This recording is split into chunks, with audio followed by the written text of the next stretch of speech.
We're in Chapter 12, and we're going to convert exponential and logarithmic functions back and forth. This is 12.3a. If you haven't seen the previous videos for Chapter 12, there's links in this description. So a logarithmic function is the inverse of an exponential function. And their ordered pairs are the same, but the x and y values are interchanged. And the equation that defines the exponential function is the same as the equation that defines a log function, except the x and y are interchanged. So here we have y equals 3 to the x, that's an exponential function, and x equals 3 to the y, that's a log function. If we wrote it in log notation, that x equals 3 to the y would be y equals log base 3 of x. We can write it either with or without the parentheses, but it's read as y equals log base 3 of x. So it's often helpful to convert from an exponential equation to a log equation, and you've seen this, my little rectangle from the previous video. We're just going to plug in the numbers so that they fit. So if you see 2 to the x equals 8, don't be confused because that's an x and the y. They're both orange. Just follow the colors, all right? So it's saying 2 to the what power equals 8. Well, we can write it as a log equation as x equals log base 2, 8. So x in this case would equal a 3, wouldn't it? But we're going to talk about solving these in the next video. We're just going to convert them back and forth for now. If we have y to the negative 1 equals 4, then written as a log equation, it's negative 1 equals log base y of 4.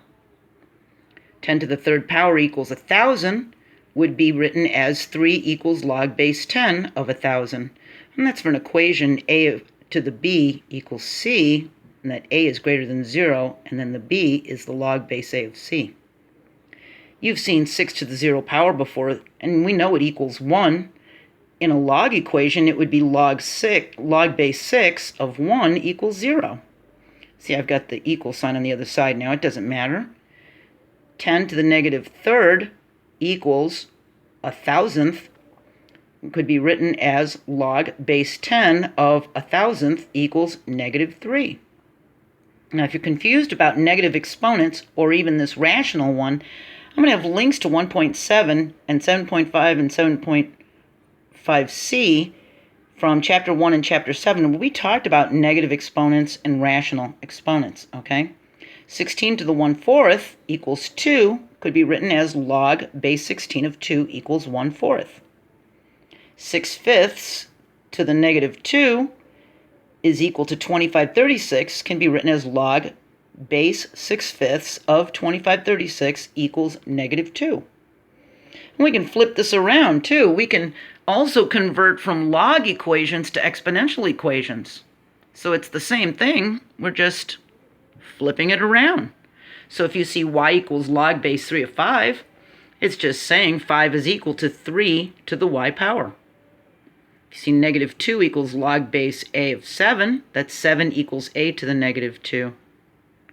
A equals log base b of d, it's d equals b to the a.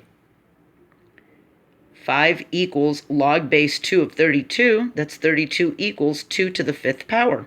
That is true, isn't it? If we did 2 times 2 times 2 times 2 times 2, if we did it 5 times, we'd get 32, wouldn't we?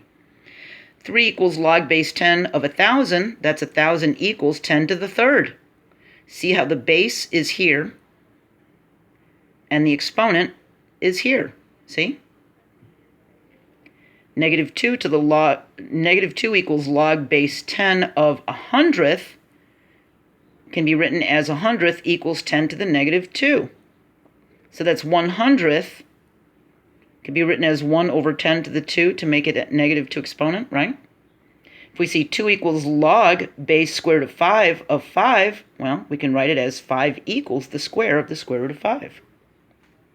And when you see y equals log base a to the x, that x is called the argument of the logarithm. And the domain of logarithmic functions is restricted to values greater than 0. So exponential equations with a negative base, like negative 2 to the y equals 16, can't be converted to a logarithmic equation. All right? That's for log functions greater than 0. Now this allows the exponential functions and the log functions to be inverses of each other. That's why calculators won't calculate exponents with negative bases. Some don't anyway. And the base is a positive number other than 1. So that in the blue is a positive number other than 1, and x can be any real number. All right? And did you know that logarithms are used to understand the loudness of sound or earthquake magnitudes or even the object's cooling, even an object's cooling time? How long does it take it to cool? So remember that a logarithm is an exponent, and it's a type of function that produces exponents. So we're going to talk about actually solving these. We're going to solve logarithmic equations in the next video, 12.3b, and there'll be links to the previous 5 videos and the ones for negative and rational exponents from chapter 1 and 7. I'll add this to the Algebra 2 playlist so that all you have to do is click on it and you'll have all those videos at your fingertips. All right? There'll be a link to the Algebra 2 playlist in this description too. All right? I hope you're having a great day. I hope you're doing okay. And I'll see you next video and we'll solve some log equations. Bye.